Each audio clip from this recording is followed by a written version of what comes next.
Il est 9h20, de retour sur le plateau, c'est l'heure de notre rubrique, le broker du jour avec eToro. Et nos deux experts, il s'agit de Antoine Fraisse-Soulier et David Derry, tous deux analystes marché chez eToro. Bonjour à vous deux, merci d'être avec nous. Bonjour Antoine, on va commencer avec vous, notamment sur les Market Movers Europe et ce fameux CAC 40 qui, après 7 mois consécutifs de progression, se replie au mois de septembre. Effectivement, le CAC 40 qui vient de terminer ce mois de rentrée, ce mois de septembre, avec un repli de quasiment 4%. Mais ça fait suite, effectivement, à 7 mois consécutifs de hausse. Donc ça fait depuis le mois de février que le CAC est en hausse tous les mois. C'est vrai que l'aversion au risque fait son retour sur les places financières qui ont reculé donc significativement la semaine dernière et au mois de septembre. La raison principale, c'est la poussée de l'inflation avec la hausse fulgurante des prix de l'énergie qui font craindre une politique monétaire plus restrictive des banques centrales, même si ces dernières, par le biais de leur président, martèlent que cette flambée sera temporaire. C'est un scénario maintenant que les marchés ont de plus en plus de mal à considérer et à accepter. Donc, on a cette prise de bénéfice sur une bonne partie des classes d'actifs, notamment sur le secteur technologique. Et ce fameux CAC 40, donc, qui maintenant revient au contact des 6500 points et au contact de l'oblique haussière qui est tracée en bleu sur le graphique. Et maintenant, c'est vrai qu'on sent qu'on a de la faiblesse. Les moyennes mobiles se sont croisées. Et on va surveiller maintenant les niveaux de 6380. C'est les points bas du mois de septembre. Et si on devait casser ce niveau, on aurait 6250 en ligne de mire, qui correspond au point bas du mois de juillet.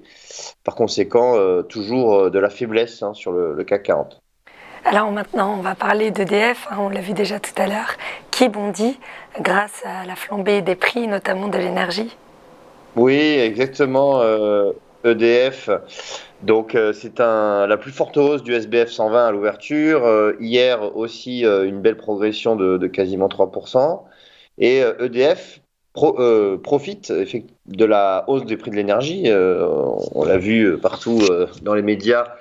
C'est ce qui est en tête d'affiche à peu près dans l'ensemble des médias. Donc effectivement, on a cette hausse des prix de l'énergie qui profite à l'ensemble des acteurs et notamment donc EDF en France, qui est le plus gros acteur de fournisseur d'électricité, mais pas que. Il est également dans le nucléaire.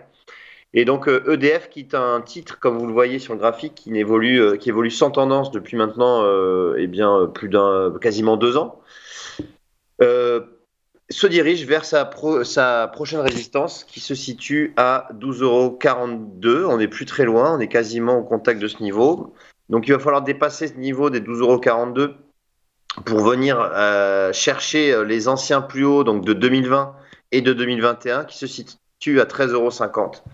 C'est vraiment le prochain niveau qui pourrait être atteint sur EDF. Et la dernière valeur, c'est BP qui profite de la hausse des cours du pétrole également. Oui, voilà, BP, c'est British Petroleum qui, pareil, est en belle progression depuis maintenant une dizaine de jours. C'est donc le leader de pétrole au Royaume-Uni.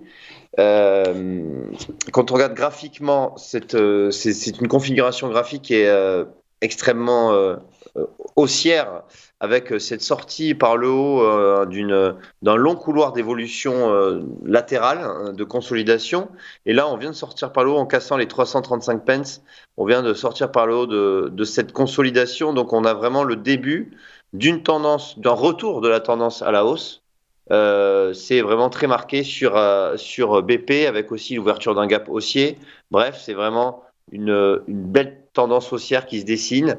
Et maintenant, le prochain niveau à surveiller, c'est 374 pence, qui est une résistance majeure.